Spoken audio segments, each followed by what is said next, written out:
So I'm Heather Elliott with Addiction Services of Thames Valley, and actually if you can flip to the next slide, this apparently is really small font here.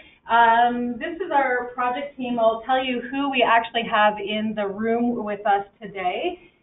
So myself and Megan Neal were co-project leads. I was here for the beginning and now the end.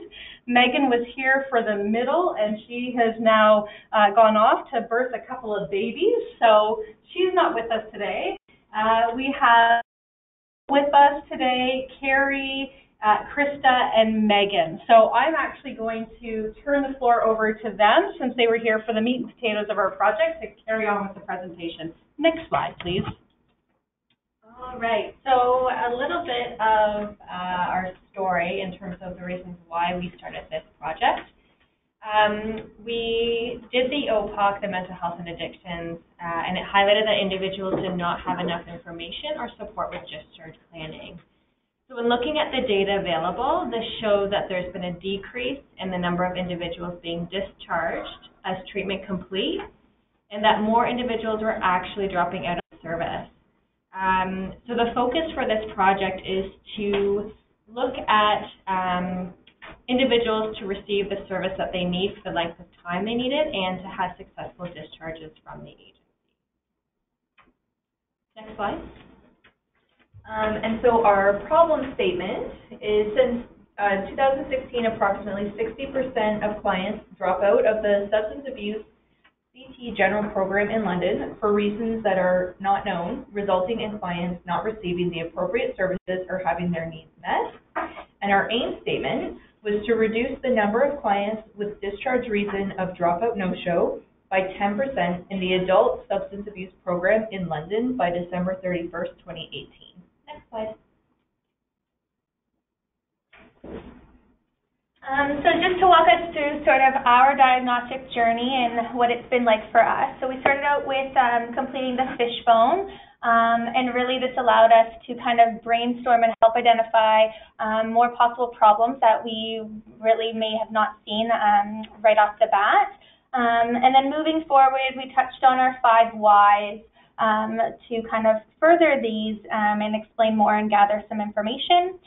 Following our Pareto chart, and so really to provide sort of a visual and to help identify what the root causes were and any challenges that were within our control and ability to make changes within the agency. And then through that, we completed an EBD that was provided to clients to get their perspective of what might pain points be when attending our agency and accessing our services to help us identify further exploration of our diagnostics. And then made note, the most surprising thing that our team was that our intake, which we thought going in was the assumption of a potential pain point, and the point that individuals were dropping out was actually not the case, and we'll touch on that a little bit further. Next slide, next slide. So using those diagnostic tools, we came up with the following root causes. So the one that we identified was lack of discharge planning. That was what we had kind of come to terms with in session conversations with clients, as well as lack of follow-up between intake and first appointments. And there were some inconsistencies regarding file closure and client contact, which we kind of categorized into procedures across the agency piece. Next slide. Okay. Yeah, right there. So this slide looks at a graph of what our dropout has looked like before we started implementing our project. So kind of hard to read, but you can see from June 2017 to June 2018, it shows the variations in our dropout rates within the SA substance abuse program in London. And you can see at the bottom in the green there, that's our goal. So we haven't been able to get data since implementing the changes with our project yet, but hopefully we'll kind of see if this shifts. Next slide. So one of our change ideas was the implementation of a discharge quick reference guide for all clinical staff, which we included all clinical staff within the agency. Our theory behind this was clinical staff are inconsistent in determining the correct categories for discharge.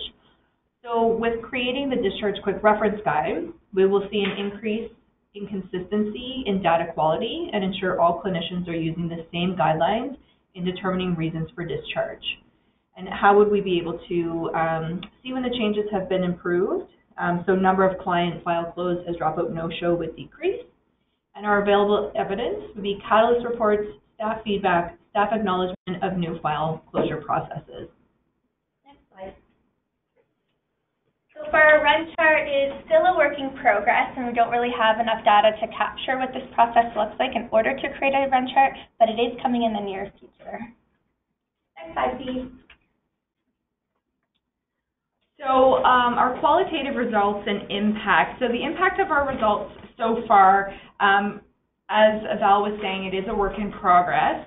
And one of the things that we found is that clients are often engaged with services for several months, so we haven't really been able to assess the full impact of all the changes that we've made.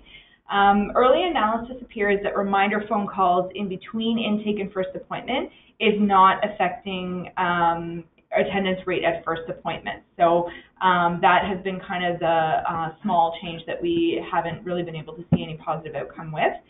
It is hoped that by December 31st, 2018, we will be better able to determine if all the change ideas implemented to address the root causes is having the desired result and impact.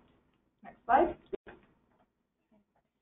Some key overall challenges. I think the biggest one for us is trusting the QI process and not rushing it. So we are very excited to see what the data is going to show, but knowing that it is a process, it's going to take time. As well, shifting focus to key root causes identified that we can actually influence and implement changes to address.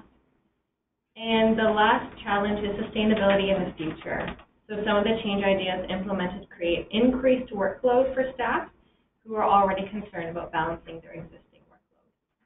Next slide.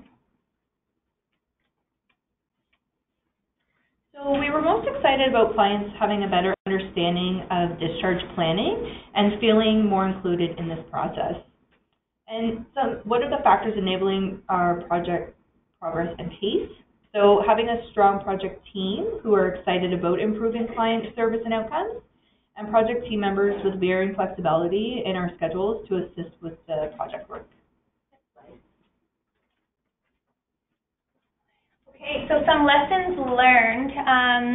We might do things a little bit differently next time by having one project lead, having two different people.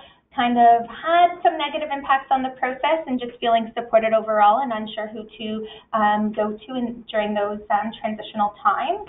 And then also implementing change ideas on a small scale. So with this said, we did implement one of our tools of creating a caseload tracking for all clients agency-wide. We may have just moving forward or maybe next time to solely do it for the SA, substance abuse adult team. And then one thing that we had also discussed that's not on this slide is really just maybe dedicating time as protected time each week into our schedules to really focus on our E-QIP project and have it sort of more consistent versus just solely our meetings.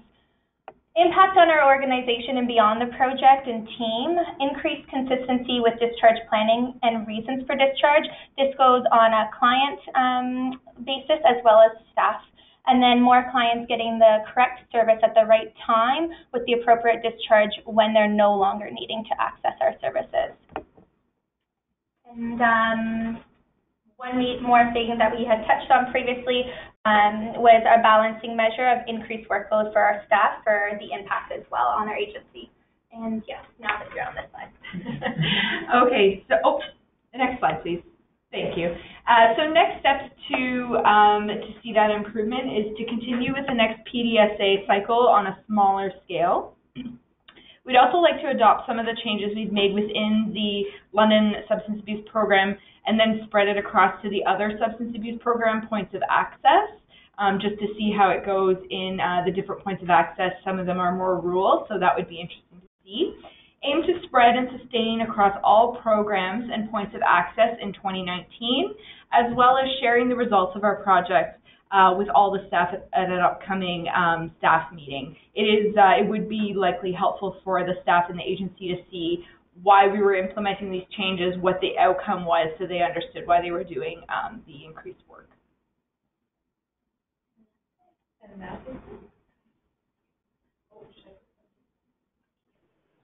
Are there any questions? It's Mike, and I'll just invite folks to type in questions into the chat box if you have them. I got one quick question, and first of all, fantastic work. I mean, this is a really great project. Looks like you guys have done a ton of work in a relatively short amount of time. I was just curious about that balancing measure of increased workload. Have you been monitoring that and noticed anything there so far? Is it becoming a concern, or anything at all you noticed? Hey, it's Val.